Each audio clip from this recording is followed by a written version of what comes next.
मेरे प्यारे साथियों, नमस्कार। फ्रेंड्स, आज मैं आप सबसे आईएएस एस्पायरेंट्स के लिए 3 गोल्डन सूत्र इस विषय पर बात करने जा रहा हूँ।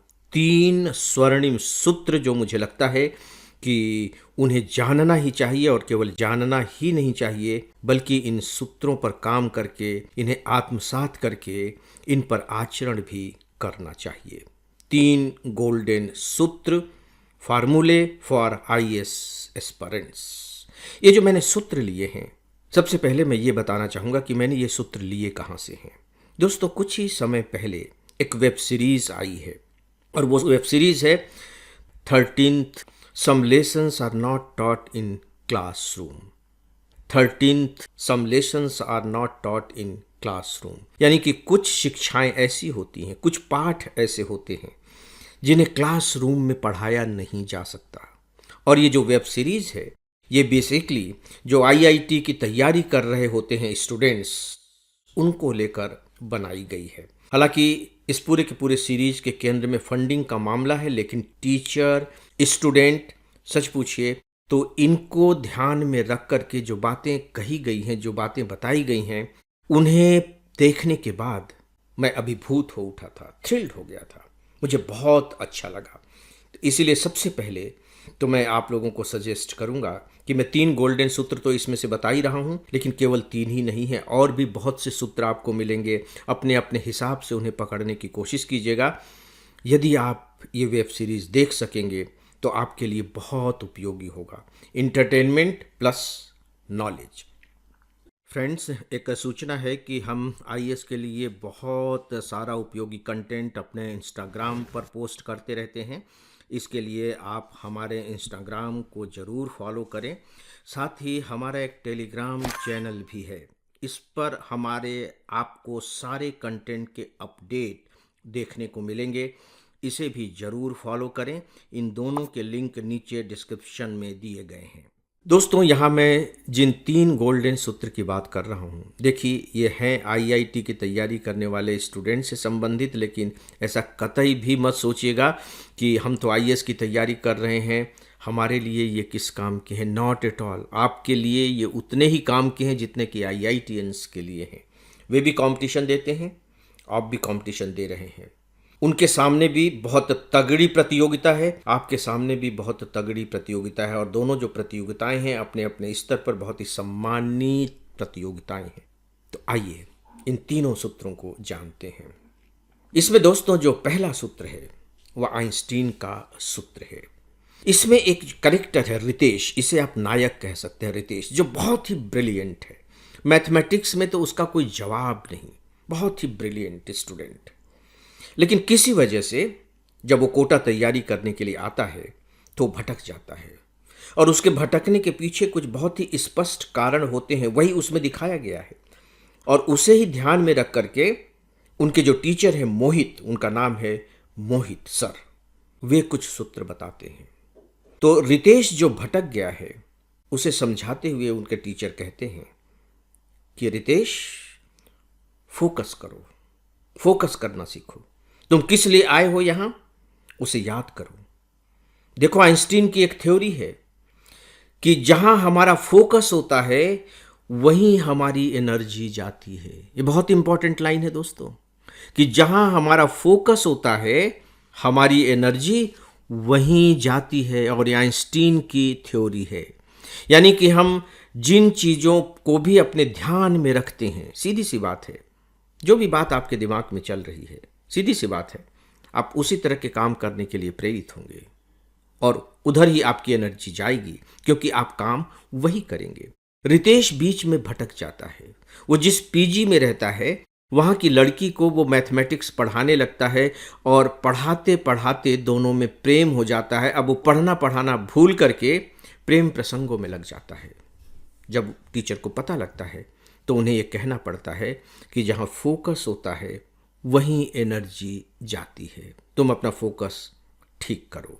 बहुत इंपॉर्टेंट पॉइंट है दोस्तों ये। आप देखिए कि आपने इतने बड़े लक्ष्य का चुनाव किया है, कहीं ऐसा तो नहीं कि आप अपने लक्ष्य से भटक रहे हैं, कुछ दूसरे कामों में लग गए हैं, पूरी तरह से नहीं भी लग गए हैं, थोड़ा बहुत भी यदि आप उसमें लगे हुए हैं तो कहीं आपकी वो एनर्जी को वेस्ट तो नहीं कर रहा है? अपने को धोखे में मत रखिएगा कि नहीं नहीं नहीं नहीं, वो तो थोड़ा सा समय लगता है, ज़्यादा एनर्जी नहीं लगती है। नहीं, अभी वो थोड़ा सा समय लग रहा है, लेकिन आप देखेंगे कि ये थोड़ा सा समय हो सकता है कि आगे जा कर के बहुत बड़ा समय लेने लगे। तो जहाँ फोकस वहीं एनर्जी। जो दूसरा सूत्र उन्होंने बताया उसमें उन्होंने वियतनाम और अमेरिका में जो युद्ध हुआ था उसे लेकर के उन्होंने बात की। दोस्तों, हुआ यह कि अमेरिका और वियतनाम के बीच जो युद्ध हुआ था उस दौर में वियतनाम में बहुत से युद्धबंदी बनाए गए। अमेरिका के बहुत से सैनिकों को बंदी बना लिया गया, बंदी बन गए वो। अब वहां ये नियम था कि क्रिसमस के दिन कुछ बंदियों को रिहा कर दिया जाएगा। तो वहां जो बंदी ये सोचते थे, जो कैदी सोचते थे कि अब तो बस क्रिसमस आने वाली है, इस बार हम रिहा हो जाएंगे। तो वहां जो एक और बंदी था जिसने ये थ्योरी दी है, उसने बताया बाद में, और उसी के नाम से ये थ्योरी जानी भी जाती है, मुझे नाम याद नहीं आ रहा है उनका। उन्होंने बताया कि जो ऐसा सोचते थे कि क्रिसमस आने वाली है और बस अब हम छूट जाएंगे, लेकिन वो छूटते नहीं थे। बोले बाद में उनमें से कोई भी नहीं बचा, सबकी मृत्यु हो गई, कैद खाने में ही मृत्यु हो गई। लेकिन कुछ ऐसे भी बंदी थे जो ये सोचते थे कि कोई बात नहीं, छूट जाएंगे, कभी ना कभी तो हम छूट ही जाएंगे। वो क्रिसमस को निर्धारित समय नहीं मानते थे, हम छूट जाएंगे, कभी ना कभी तो छूट जाएंगे, कभी ना कभी कोई ना कोई दिन तो ऐसा आएगा कि हम यहां से छूट जाएंगे। और उन्होंने बताया कि वो दिन आते थे और वे छूट गए, वे सब के सब जीवित रहे। यानी कि जब हम किसी से अपने आप को इतना ज़्यादा अटैच कर लेते हैं, इतनी अधिक अपेक्षा करने लगते हैं उससे, और जैसे हमारी वो अपेक्षाएं टूटती हैं, पता लगता है कि वैसे ही हमारे अस्तित्व पर प्रश्न चिन्ह लग जाता है। हम सब कुछ खो बैठते हैं, इतने ज़्यादा डिमोटिवेट हो जाते हैं कि सारी की सारी जो हमारी एनर्जी है वो ड्रेन आउट हो जाती है, बाहर निकल जाती है, और हम ऑलमोस्ट क्विट करने की स्थिति तक पहुंच जाते हैं। आप आईएएस की तैयारी करते हैं, प्री देते हैं, मेंस देते हैं, इंटरव्यू देते हैं, उनके रिजल्ट्स आते हैं और आपको लगता है इस बार मेरा हो ही जाएगा, इस बार तो हो ही जाएगा, और नहीं होता। तब आपके साथ क्या बीतती है? उस समय आप अपने आप को कैसे संभालते हैं? मुझे लगता है कि अपने आप को संभालने के लिए जो दूसरा सूत्र है ये बहुत काम का सूत्र है, बहुत इंपॉर्टेंट सूत्र है। कभी ना कभी तो हो जाएगा, कोई बात नहीं है, अभी नहीं हुआ ना, कभी ना कभी हो जाएगा, पक्का हो जाएगा। दोस्तों, ये जो तीसरा सूत्र है ये ईगो से रिलेटेड सूत्र है। रितेश जो इसका हीरो है, बहुत ही ब्रिलियंट स्टूडेंट रहा है, लेकिन कोटा आने के बाद जैसा कि मैंने कहा वो भटक गया है, और वहीं जिस क्लास में वो पढ़ता है उसी क्लास में एक और स्टूडेंट है अभिषेक, वो भी बहुत ब्रिलियंट है। तो ये जो रितेश है ये अभिषेक से चिढ़ने लगता है क्योंकि वो अभिषेक बहुत ब्रिलियंट है, तो उसे अपना कॉम्पिटिटर मान बैठता है, उससे वो ईर्ष्या करने लगता है, जलने लगता है, उसकी आलोचना करने लगता है, और एक बार तो यहां तक कि उसकी पिटाई तक कर देता है। इतना ज्यादा वो उससे जलता है, वो यहां तक कि मोहित सर की क्लास अटेंड करना बंद कर देता है, कहता है कि नहीं नहीं, मुझे इस क्लास से क्या फायदा होना है, मैथ्स में तो मैं बहुत ही ब्रिलियंट हूं।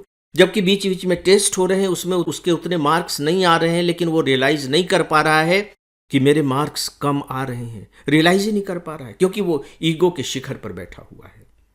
तो मोहित सर उसे समझाते हुए कहते हैं कि रितेश, ये जो तुम्हारा ईगो है ये तुम्हें कहीं का नहीं छोड़ेगा, विनम्रता लाओ, क्योंकि विनम्रता में पावर होती है, विनम्रता में पावर होती है।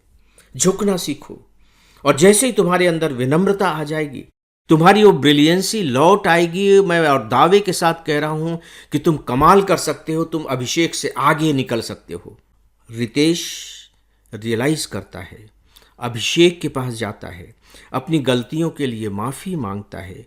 अभिषेक उससे कहता है कि मैंने तो तुमसे कभी ईर्ष्या की ही नहीं, तुम ही मुझसे चिढ़ते थे। अभिषेक हाथ बढ़ाता है, उससे हाथ मिलाता और कहता है कि नहीं, आओ दोनों मिलकर तैयारी करेंगे और दोनों आईआईटीएन बनेंगे। दोनों गले मिलते हैं वह, और इसके बाद रितेश की जितनी भी कुंठाएं हैं खत्म हो जाती हैं और वो ब्रिलियंट होकर के निकलता है। विनम्रता में पावर होती है। नोट कर लीजिए, अगर आप में ईगो है तो आपको सीखने नहीं देगी।